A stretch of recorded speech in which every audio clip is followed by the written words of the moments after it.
The Steve RSIA report of 2015 recommended the scrapping or merger of more than 300 federal agencies as a means of checking identified sources of systemic financial hemorrhage and through that way save for the country much needed funds for development. It is so bad that in November 2020, the Budget Office stated that 428 of Nigeria's over 600 agencies would be unable to pay November salaries. Among agencies under the spotlight are 14 which are supposedly into space research and development. Well, in a country where more than 80 million of the population are living under the poverty line and weighed down by insurgency, terrorism, and an ever-expanding theater of insecurity, but questions are being posed regarding what really should be the priority of government. And joining us now to have a conversation around this is Sola Akinyede, a former senator who represented Ekiti South Senatorial District in the National Assembly between 2011 and 2015. Welcome to the program, Senator. Thank you. A slight correction. Okay. I was in the Senate from 2007 to 2011. Thank you for the correction. Well, Senator Akinyede, thank you for joining us. So you wrote an article recently in This Day, which is our sister media organ, titled As Nigeria Borrows to Finance Waste. And your key argument is that Nigeria is financing waste, throwing money away, not getting its priorities right. And you said we have 14 space agencies that are drawing resources from the federal purse, and yet these space agencies are not doing anything. Well, you don't want Nigeria to go to space. You don't want us to invest in research so that someday we too can talk about our own space project. What really is your concern, and how do we address your concern? Well, thank you very much. First of all, let me take off from where Mr. Additional left. You asked him a question about poverty. As you know, Nigeria has not just poor people, 87 million extremely poor people. That's by the definition of the United Nations and the World Bank. We have more poor people than India. India has a population of 1,380 million. That means India's population is 7 times Nigeria's population. Yet, we have more extremely poor people than India. That tells you a story. And one of the reasons why this is happening is that resources that should have been diverted to alleviate poverty are diverted into agencies that should have been scrapped more than 5 years ago, which the Buhari administration continues to fund. Space agencies, we have 5 in Abuja, 5 space agencies in Abuja. You have what I call rural space agencies. We have 9 all over the country. And the question I would like to ask the Buhari administration is space exploration, should it be a priority for Nigeria at this point in time when people are hungry, people are starving? Should it be a priority? And if it should be a priority, do we need 14 space agencies? Let me give you an example of NASA. NASA is spending less on space exploration. And what they've done is that they've tried to outsource the space exploration to the private sector. For instance, is SpaceX, which is, I believe, is owned by Elon Musk, that now takes a lot of their spacemen into space. Again, the European Union, 27 countries have come together to form the European Space Agency. Nigeria is doing the exact opposite. We are, rather than joining and forming the West African Space Agency or African Union Space Agency, Nigeria has 5 space agencies in Abuja and 9 in places that you will not believe. You have a place like Anyigba. You have a place like Oka in Odo State. You have Ebonyi, a place called Uburu, which I believe is the village of the Minister for Science and Technology. You have a place in Zamfara where you have Advanced Aircraft Engineering Laboratory in Guzo. You have all sorts of places. You have in Ekpe, where you have a center in Ile-Ife, African Center for Space Education. Then in Ekpe, you have Center for Transport, Space Transport Propulsion in Ekpe. The budget for that is 2 billion. And when you take a look at all these space agencies, the budget is in excess of 40 billion. Can you imagine what will happen if you spend 40 billion on children's education? Nigeria is a country where children are attending schools that have no roofs. So it's a matter of priority. And it's not just space agencies. You have other agencies. You have a Nigerian Nuclear Regulatory Authority. The budget this year is 13 billion. Out of that 13 billion, 11.9, essentially 12 billion, is on salaries personnel. You have an Atomic Energy Commission, also in Abuja. What are we doing with nuclear energy, nuclear power, when we are not able to generate electricity from solar and renewable energy? I want to ask you a question. Why, when countries like Japan, France, are disengaging from nuclear energy, in fact, by next year, Germany says it's going to disengage totally. All its nuclear power plants is going to abolish them completely. Nigeria, we are busy junketing all over the world. The Atomic Agency Commission in 2017 went and signed an agreement with Russia in Abu Dhabi. In 2018, they signed an agreement with China. Why are we junketing around the world to have a nuclear power? Who is going to take Nigeria seriously when we have Boko Haram, we have insurgency? Do you think anybody is going to engage Nigeria and let us have nuclear power? So the problem is a question of priority. Then let us go to the area of science and technology. You have 13 agencies for science and technology. You have the National Agency for Science and Engineering Infrastructure. You have Engineering Materials Development Institute. Then you have PRODA. Then let us talk of technology. You have National Office for Technology Acquisition and Promotion. Budget 2 billion. Then you have another agency, National Board for Technology Incubation. The first one is for acquisition and promotion. Then you have one for incubation. You have a third one, National Center for Technology Management. So my question is this: if you are going to acquire technology, are you not going to manage it? If you are going to incubate the technology, are you not going to manage it? So you have all these multifarious agencies that are virtually doing nothing. Again, let's look at petroleum. You have the Petroleum Training Institute in Abuja. Then you have the Federal University of Petroleum Resources. Then you have the National College of Petroleum Studies in Kaduna. Then you have Petroleum Technology Development Fund, PTDF. PTDF organizes conferences and buys books for universities. Now, you have Tech Fund. Tech Fund already buys books and funds universities. So this is the kind of thing that is happening in Nigeria. There was a report about 2 years ago that by NITE, the Nigerian Extractive Industry on International Transparency, which says that PTDF spent about 117 billion with no impact. You have the Petroleum Products Regulatory Authority. You have the Petroleum Equalization Fund. Now that you say you have the price of petroleum products are market-driven, what is the justification for having all these agencies? Then let us look at transport. Senator Akinyede, I know you did an extensive reporting on those agencies and how much they are, allocated for in the budget. But it is important to stress that space exploration is beneficial to us as a country and on Earth in general, including helping us to improve communication infrastructure, to help us to manage a disaster, to prevent, helping us improve on agriculture, our environment, our communication. So it is very important. But your point is that we are spending too much on them and they're not relevant. But let me understand something you also wrote in that report.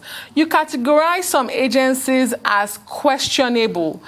And I found it curious to find on that list the Fiscal Responsibility Commission and the Nigeria Office for Trade Negotiation. Are you saying that these are not important agencies to have at a time we're having the AFCFTA? I think we should have an Office for Trade Negotiations. At a time we are talking about corruption and financial responsibility and fiscal responsibility, you question the Fiscal Responsibility Commission. Well, there are a group of agencies that I banded in that group. And one is not saying that all these agencies should be abolished. The Orosanye report was that some of the agencies should be merged. Take for example, the Public Complaints Commission. The budget this year is 5.2 billion. It has been around for 46 years doing nothing. And government knows that it's doing nothing. That is why they created other agencies, National Human Rights Commission. So why do we have these agencies? Then you also have Infrastructure Concessionary Regulatory Commission. You have New Partnership for Africa Development. So what I'm saying is that some of these agencies are not necessary. Some can be combined. Some can work even from inside the ministries. For instance, I mentioned the issue of education, right? Under education, you have all sorts of agencies. And many of these functions can be carried out as directorates under the ministry. And what irks me most is that a lot of these agencies, about 90 to 95% of their budget is on salaries. So which means they're just paying people doing nothing. So I'm not saying that space exploration, for instance, is not important. America is important, but you know that what America does? Sometimes America buys a seat on the Russian spacecraft. So what I'm trying to say is that we need to look for ways of minimizing our expenses, particularly in view of the fact that people are hungry, people are poor, there is extreme poverty in the land. So I'm not saying that we don't need space exploration. We shouldn't go into space, but we should not. Should it be a priority at this point in time? And two, should we have all this multiplicity of agencies, some of them doing the same thing? That's my problem. Right. I mean, you've said a lot, and you keep tying it around the cardinal point of the Orosanye report. And also, this has to do with the ease of doing business, multiplicity of agencies and things like that. Correct me if I'm wrong. There was a time that an executive order was signed to be able to reduce most of these agencies or departments. What happened to that? Well, I don't know. I left the Senate in 2011. But there's a difference between an executive order and an act of the National Assembly. What Nigeria needs to do, what the president needs to do, because it's the president that keeps on presenting these agencies. And in the first 4 years of Buhari's administration, $26 billion was spent on these agencies, which ought to have been abolished or merged. So can you imagine what can happen? And most of this money is borrowed. In the first 4 years of Buhari's administration, he borrowed more money than President Obasanjo, President Yar'Adua, and Goodluck Jonathan combined. And these agencies are being funded with borrowed funds. That's the problem. So it's good to have an executive order, but the most important thing is to get the National Assembly to, and in fact, about a year or two ago, the president of the Senate made a statement that there are about 600 agencies that are doing nothing and are unnecessary. But nothing has been done by the National Assembly. But the buck stops on the president's table because he is the one. I mean, if there were no agencies, the National Assembly will have no agency to fund. But it's because the President Buhari refuses to adopt or follow the Orosanye report. And my point is that Nigeria's economic, yes. Senator, we need to take a short break, but I have a question for you. We all know what the problem is. This is not new.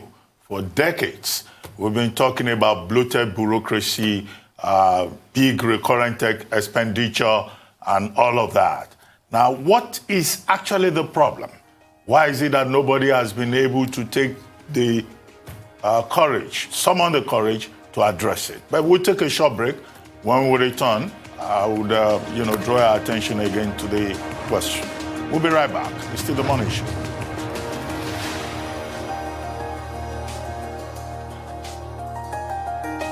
Welcome back to The Morning Show here on the Arise News channel. Still with us is Senator Sola Akinyede, former senator who represented Ekiti South Senatorial District in the National Assembly between 2007 and 2011.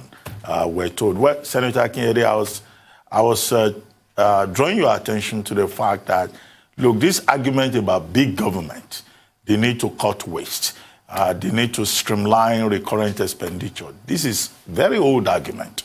Yes, the Oronsai committee brought it together and presented a report under the Jonathan administration. The Buhari administration took another look at that report and said, oh, this has been adopted. But up to now, nothing has been done about it. You have been in government yourself. What do you think is the problem? Is it lack of political will or territoriality on the part of persons who should take the decision? What have you observed? What did you observe when you were in government? Well, it's a combination of various factors. I think the first factor is that the people in government do not seem to understand the link between waste and the results of the waste. Let me give you an example. For the second year running, Nigeria has come outright last in the world in the index of 157 countries committed to reducing inequality. That index is by Oxfam and Development Finance Corporation International. They declared that Nigeria's budget on health, education, and social protection is shameful. So what is happening is that the funds that should have been used for health, education, social protection are diverted to these wasteful agencies. And the reason is because perhaps a lot of people in government or the people who are in government do not seem to make a connection between the waste and the consequences that we are suffering. And what makes it very painful is that Nigeria's economic situation is much more precarious than it was in 2015. The second reason is just sheer selfishness. It's an elite thing. I mean, you have a board in Abuja sitting in Abuja trying to do something in other parts of the country. And all that is happening is that they're just spending money on all-wheel drives, posh offices, traveling abroad, rather than diverting these funds for useful purposes. I mean, take again another example. Transport, for instance. Why do we have a transport institute in Kaduna? Then a transport university in Daura. Why do we need to duplicate this? It's because somebody thought, they want to impress the president. Therefore, they should have a transport university in Daura. Ignoring the transport institute in Kaduna. So this is what is happening all over the ministries. You know, in the Ministry of Information, Agriculture. So it is a conspiracy of the elite. That's my theory. Because it's the elite that are benefiting from these agencies. You are the DG, you travel abroad, you have four-wheel drives and things like that. So it is lack of political will. And I think the inability to connect the fact that poverty in Nigeria is a result. You see, don't forget what they've said. Nigeria came last.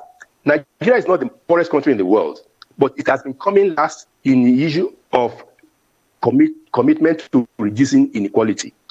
That means that the elite in Nigeria don't seem to care about how the people at the bottom of society, whether they exist or not. So it's about political will. It's about lack of the ability to understand the connection.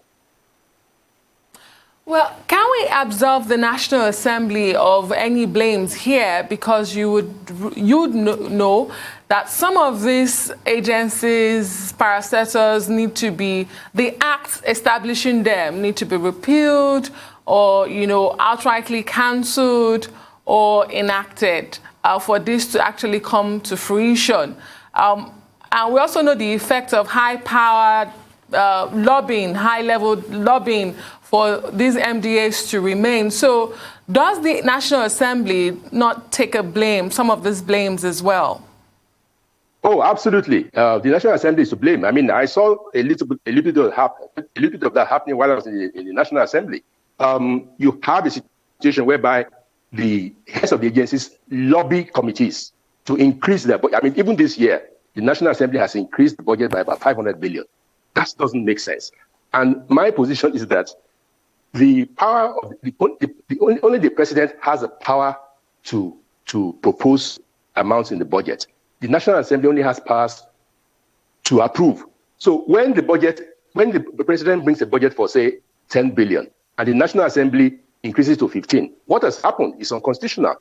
It's that the National Assembly has approved the 10 billion, but has proposed and approved the 5 billion. The National Assembly has no powers to approve.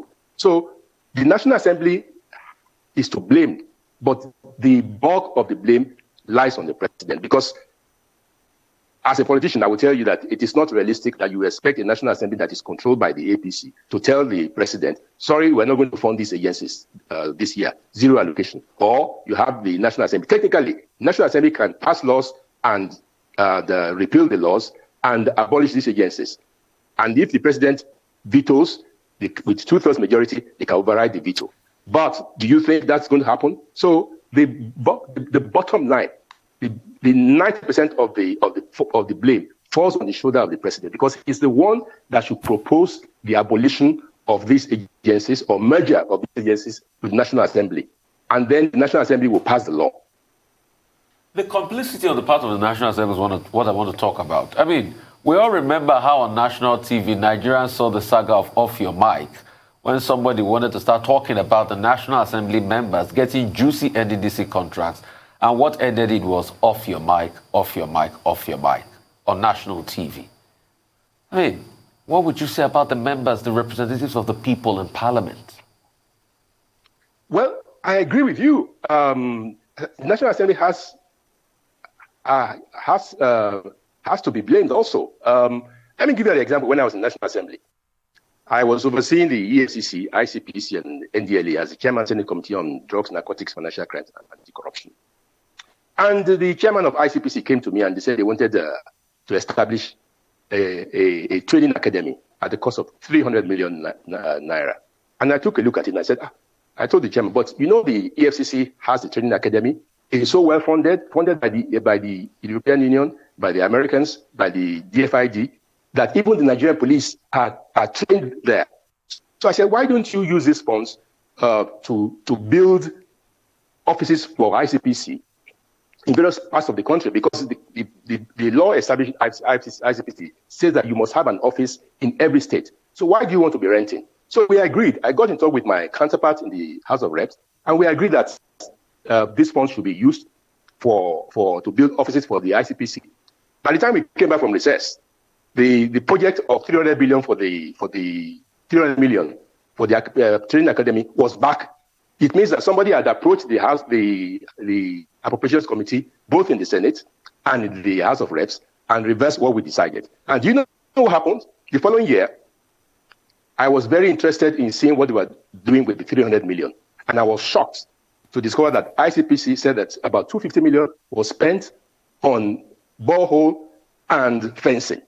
So I called the chairman and I said, Mr. Chairman, I believe it was Justice Ayola then, 2010 or 2011, before I left the Senate. I said, can you justify this? So no doubt the National Assembly is to blame. That was a typical example of somebody obviously had an interest in that contract and decided that they had to lobby people in the National Assembly to override what we had decided. So obviously the National Assembly has a lot to answer for in that kind of case.